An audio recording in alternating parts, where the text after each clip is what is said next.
armorique. A fortiori cet endroit, sur le nord-ouest de la Bretagne, pointe du Yodet, en Poulaire, un site magnifique avec le Léguerre qui se jette dans l'estuaire. En quoi ce site est-il remarquable, Jean-Jacques? Eh bien, on est sur un promontoire assez exceptionnel, à environ 60 mètres de hauteur. C'est une embouchure, c'est un estuaire, c'est l'embouchure du Léguerre, près de Lannion, au nord-ouest de la Bretagne. Et donc c'est un écrin de verdure. Il n'y a pas que la beauté du site qui nous a attirés ici, Jean-Jacques, mais aussi l'histoire. Oui, le patrimoine, l'histoire, la durée. C'est un site qui a été occupé par l'homme depuis extrêmement longtemps. Et on va paraphraser Bonaparte qui, au pied des pyramides, disait à ses troupes: du haut de ces pyramides, 40 siècles vous contemplent. Et ici, ce ne sont pas 40 siècles, mais 80 et peut-être même 120. Partons à la découverte de l'histoire du Yodet.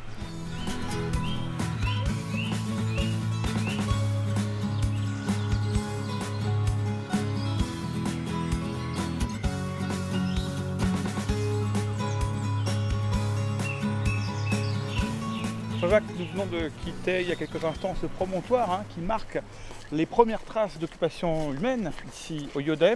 Cette fois-ci, nous nous rapprochons dans le temps et pourtant, nous restons très éloignés dans le passé. Oui, voilà une fortification qui ceinture l'ensemble du Yodet et qui est extrêmement ancienne. À la base, on a une construction de l'âge du bronze, entre 1500 et 2000 ans avant Jésus-Christ. Puis ensuite, on a une surélévation qui a été faite à l'époque celtique, vers le 1er siècle avant Jésus-Christ. Ensuite, les Romains sont venus et ont également ajouté leur pierre à cette fortification qui est complète et qui fait du Yodet un site extrêmement difficile d'accès et extrêmement bien protégé.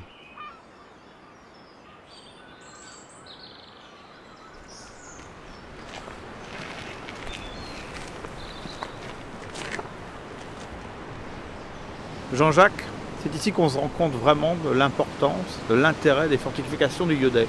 Oui, on voit la mer juste derrière nous, une mer qui débouche vite sur la pleine mer, et il y avait un commerce maritime intense.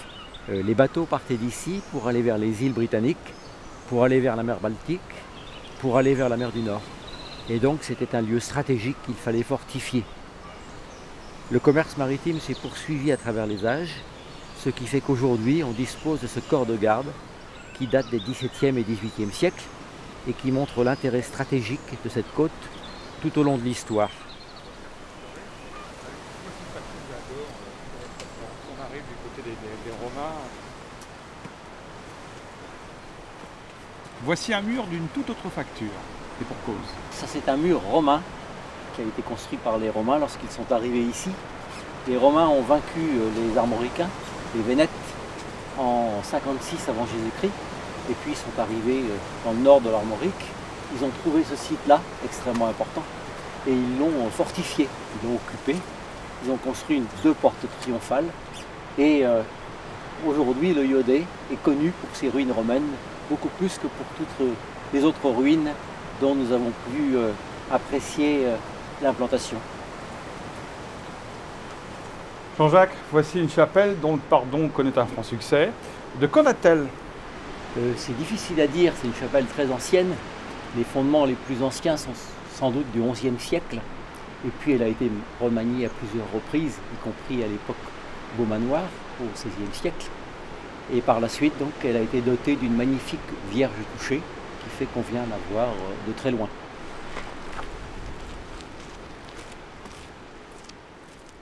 On a vu que la vie dure ici depuis 8000 ans, à peu près. Alors Jean-Jacques, je propose qu'on fasse un focus sur chacune des grandes périodes qui ont émaillé la saga du Yodet, à commencer par la plus ancienne, le Paléolithique. Oui, le Paléolithique, c'est-à-dire de moins 700 000 à moins 10 000. Pendant cette époque-là, on a des chasseurs et des cueilleurs qui ne laissent pas de traces dans le paysage d'aujourd'hui. Ensuite, il y a le Néolithique avec l'arrivée de l'agriculture, avec des traces évidemment. Et puis le temps des mégalithes, et ici on a une sorte de mégalithe sur le promontoire ici. Et puis par la suite, donc, on arrive à l'âge du bronze, qui est une époque de grande prospérité avec construction d'une première fortification autour du site, et l'âge celtique qui va suivre est une époque aussi de grande prospérité et où on va renforcer encore les fortifications. Nous avons voulu en savoir plus. Pour ce faire, nous avons rencontré Barry Cunliffe, archéologue, éminent chercheur venant de l'université d'Oxford. The very earliest evidence we've got from the excavations is of the Neolithic period. That would be somewhere about 4000 BC, that sort of period. And we have 6 axes, stone axes, which they made and used in that period, and quite a lot of flint implements.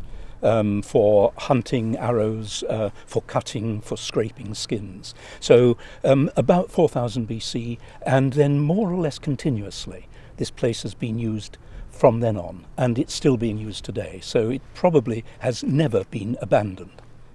Was the Iode an important trading place before the Romans arrived? Yes, it was. It was very important because it occupies a wonderful position here right on the edge of the sea and on the estuary of the river. So you get the best of both worlds. You can trade up the river to the hinterland of Brittany, and you can trade across the sea. And if you go out in that direction, of course, you would hit Britain. And we know that in the Iron Age, the inhabitants of Leuode were in trading connections with people on the south coast of Britain.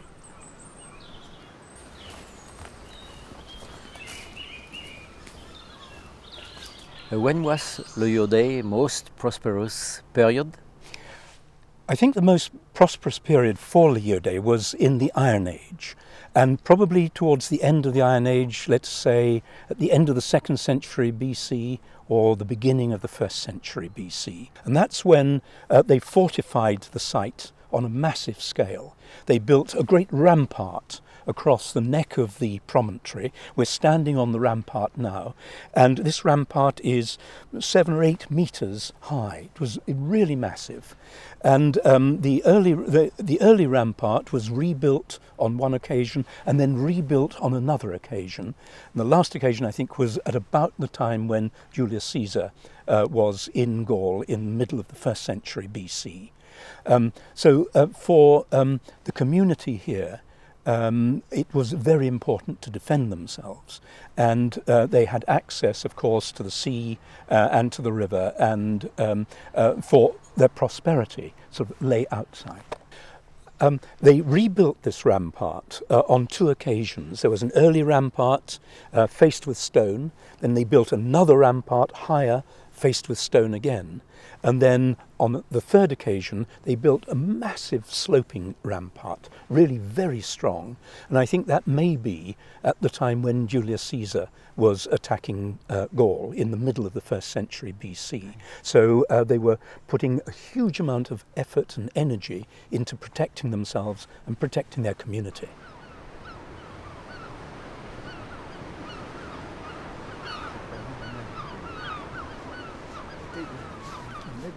Qui est une colonie grecque 600 avant Jésus-Christ.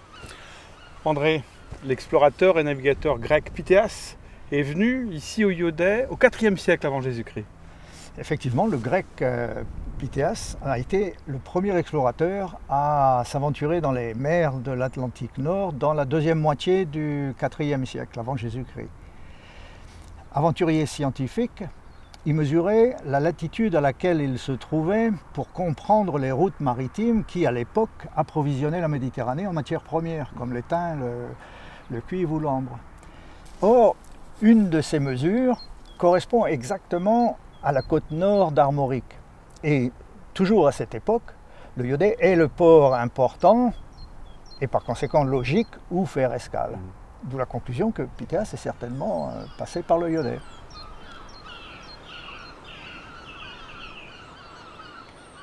On a vu qu'à l'époque gauloise et celtique, le Iode était un site militaire et économique important, protégé par 2 lignes de défense qui abritaient des pêcheurs, des marins, des négociants et des paysans.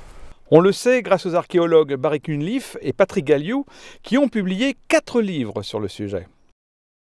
In the Roman period, Leuode was very strong and very important.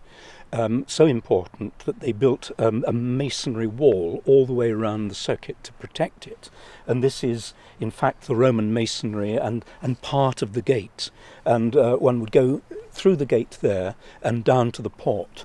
So in the Roman period, it was linked by trade across the channel to Britain. Indeed, we know of a wreck, a shipwreck on the Sept-Îles, which was bringing tin and lead from Britain across to France, and it foundered on the rocks there. So it may well have been making for l'Iode. So in the Roman period, the late 3rd century and the 4th century, it was strong and important. Au tout début, les Romains fortifient le Iodé encore plus pour le contrôler, et donc ça provoque un afflux de troupes et donc de population. Mais par la suite, lorsque la paix est rétablie, les Romains construisent les voies romaines qui vont déporter le commerce vers le sud, vers la zone continentale. Et de ce fait, le Iodé va décliner comme port. Est-ce que le Iodé va retrouver son dynamisme par la suite? À un certain moment, quand les Saxons vont faire des raids contre les côtes armoricaines, les Romains vont envoyer à nouveau des troupes et renforcer les défenses. Et ici, la porte qui est derrière nous va être renforcée. Les fortifications vont être augmentées et on a un afflux de troupes qui va provoquer une certaine prospérité du Iodé. Par la suite, donc, lorsque les Romains vont être contraints de quitter l'Armorique à cause de la chute de l'Empire romain, le Iodé va redevenir une place civile normale avec ses activités normales de pêche, de marine, d'agriculture, etc. Les Romains sont partis, l'Armorique s'administre d'elle-même. Oui, donc l'Armorique, ce sont les Armoricains et aussi les Bretons de Grande-Bretagne. Depuis longtemps, il y a les deux sur place. Les Bretons de Grande-Bretagne sont aussi dans les garnisons. Et par la suite, donc, ils reconstruisent une sorte de pays autonome à partir du 5e siècle.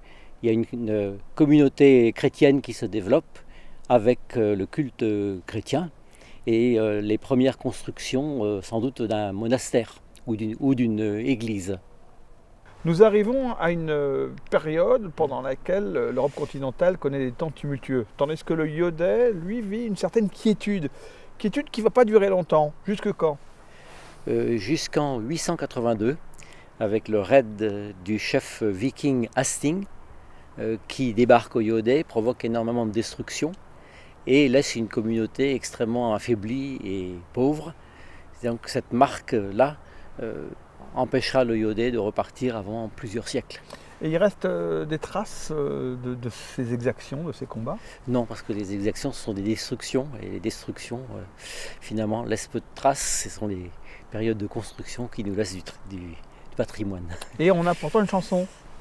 Oui, il y a la chanson Blazy Moor, les loups de la mer, qui est une chanson traditionnelle recueillie au XVIIIe, au XIXe siècle, et qui raconte cette invasion des Vikings au Iodé. Les monts morts les ayants, war les nermineyo, Windmonder brise lion. Allez, mon morts les ayants, war les nermineyo, Windmonder brise lion. Un ruel istrie blady mort, de dias brisel in narvo. Un yeo de do de skommerad, hag nilizo de sdewa. On a laissé ce site du Iodé à l'abandon, sans doute du fait des invasions vikings vers le Xe siècle, mais finalement, la vie reprend rapidement. Oui, après la vie reprend son cours, mais à une échelle plus modeste, avec une vingtaine d'exploitations agricoles. C'est simplement un village, avec ses cultures et ses travaux des champs. De cette époque date une construction très importante que l'on trouve en contrebas au niveau de la baie de la Vierge. Oui, donc un mur de pêcherie, ou du moins on croyait que c'était un mur de pêcherie, mais Barry Cunliffe nous explique que c'est quelque chose de beaucoup plus important.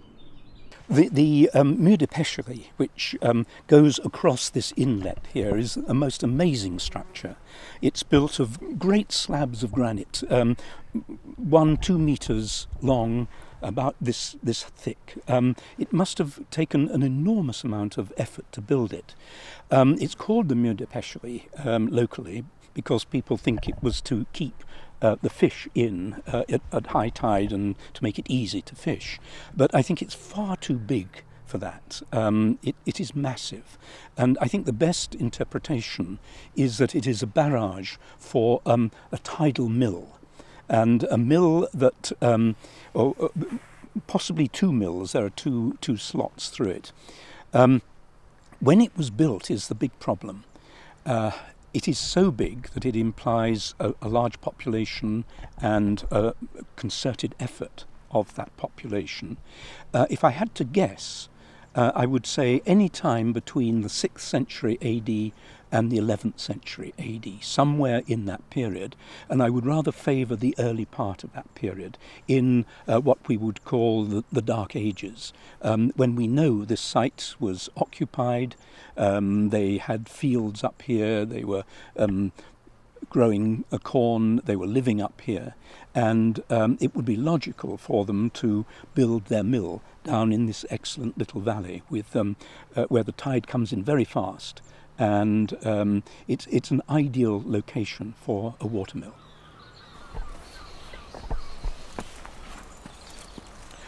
On l'a vu avec les moulins à marée, il est question de moudre du grain. Qui dit grain, dit culture forcément. Oui, tout le tertre était cultivé. On cultivait du blé, du seigle, de l'orge, de l'avoine. Et on a trouvé 26 pierres à aiguiser. Donc l'activité agricole était importante. Et en plus s'ajoutait l'activité maritime avec les importations, les escales, les exportations. Donc c'est une communauté très vivante qu'on avait ici au Moyen-Âge et jusqu'au temps de la Révolution.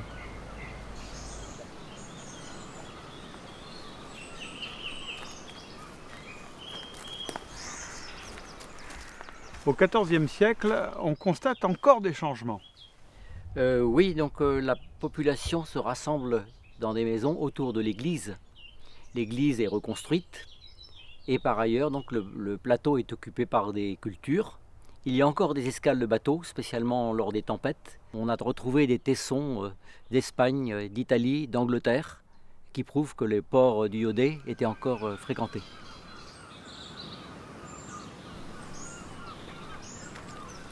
Fin du XVIIIe siècle, on est en guerre contre l'Angleterre. Alors on construit ce corps de garde pour surveiller l'entrée de la rivière. Une question que l'on se pose naturellement lorsque l'on voit la beauté de ce site, Jean-Jacques, depuis quand le Yodet est-il associé aux gens de mer? Particulièrement depuis le XIXe siècle, quand la pêche s'est beaucoup développée. Et puis des gens du Yodet se sont engagés dans la marine nationale, et puis également dans la marine de commerce. Et d'autre part, la pêche est transformée en devenant beaucoup plus importante avec des conserveries qui sont installées dans la commune voisine de Trédrez-Loquemo.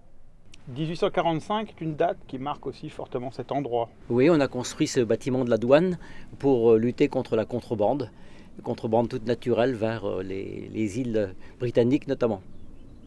La maison du passeur, de ce côté-ci du Léguerre, donc il fallait relier les deux rives pour permettre notamment à la paysannerie de venir en pèlerinage à Notre-Dame du Yodet sans faire le grand détour par l'Agnon. Donc c'était la fonction maritime là aussi qui prévalait. Les pas de Dieu, Vierge Marie, à toi accueillir aujourd'hui le nom de Dieu. À la Révolution, l'église est fermée, vendue aux enchères. Et ensuite, au XIXe siècle, en 1831, elle est rachetée par la commune de Ploulère. Et puis ensuite, elle est reconstruite vers 1861-62, en utilisant beaucoup de pièces qui faisaient partie de l'église ancienne. On s'étonne de découvrir autant d'objets d'art et de piété pour un hameau relativement modeste. Oui, c'est vrai, mais le Yodet a été un grand centre de pèlerinage, et il est toujours d'ailleurs. Mais ce grand pèlerinage a attiré des populations de relativement loin qui venaient donc honorer Notre-Dame du Yodet ici, d'où évidemment la Vierge couchée et aussi le culte de la Vierge couchée qu'on retrouve dans d'autres lieux de Bretagne. Wel tout de vartoloda, da meus ballet d'arbid. Ambroioutam, meus gwelad, hag broioù skornad.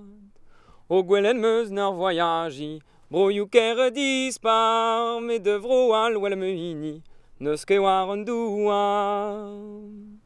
Me zo deus e yeodat, tal japel du-hont, in bro e var tolodat, begrinier l'ennuyon. Que reste-t-il de cet endroit aujourd'hui? Depuis 1980, le département des Côtes-d'Armor a racheté le site, l'essentiel du site, et en assure la protection du point de vue environnement. Par ailleurs, la chapelle peut être visitée tous les jours. Elle est le siège d'un important pèlerinage qui a lieu tous les 15 août. Et par ailleurs, 2 associations travaillent activement à la préservation du site. L'une a restauré magnifiquement un ancien moulin à vent, et l'autre s'attache à mieux faire connaître le site du Yodet du point de vue historique. Merci pour cette promenade historique, Jean-Jacques.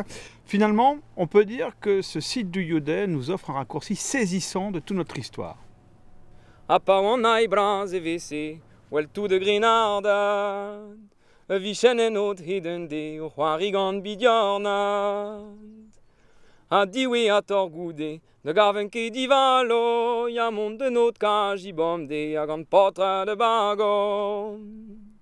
Mont de la kewel, pe de la karoueja, c'hoaz te vouetan un andel de dapet zilion.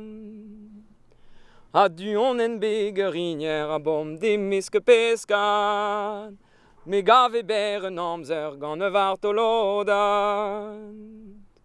O bedon e li a zermez, pesket a brizili, hag e gaver de leudrens, e non zo chalui. Pesket rien e yeoden, ne jom font ket no gwele, o pa ve c'hoant de gad peskad, ver abri de ze beurem.